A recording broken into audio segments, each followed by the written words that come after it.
Recording 6.2. So, can you tell me more about risk and the four types you mentioned? I'd say in its very traditional sense, risk is the chance of harm, injury or loss, and I'd call these all threats. But in business, taking a risk can also mean the chance of change in direction and growing and making profits. And at the end of the day, businesses are into making profits, and I'd call those all opportunities. Business is all about striking the right balance at the end of the day between risk and reward. And to help you with this, I'll give you some examples to illustrate this. The first is the risk of doing nothing. And strange as that may seem, many businesses flounder on that simple concept. This could be the company that tries to preserve the exact position that's always served it well in the past. And here the risk is the company will end up with an obsolete product in an obsolete market and will end up going out of business. Now, you might say to me that there's many companies in the world that have done very well on the back of a very simple product, and that's absolutely true. But if you look really closely at what they're doing, you'll find that they're constantly reviewing their price, they're constantly reviewing their marketing position, and they'll also invest really heavily into investing and protecting their brand.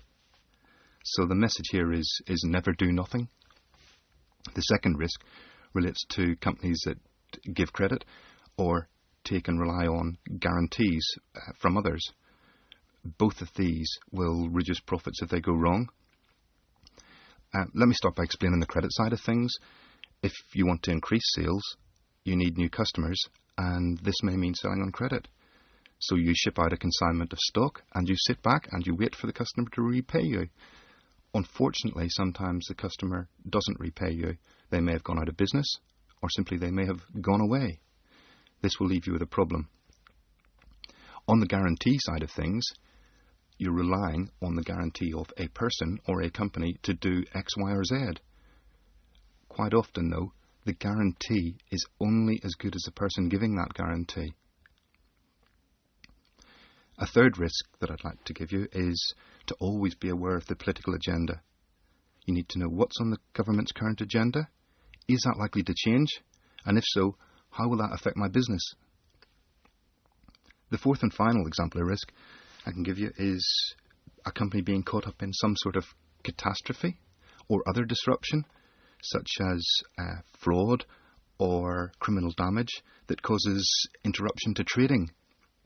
The key question here is, does the business have the people and the plans to cope with that sort of disruption and catastrophe?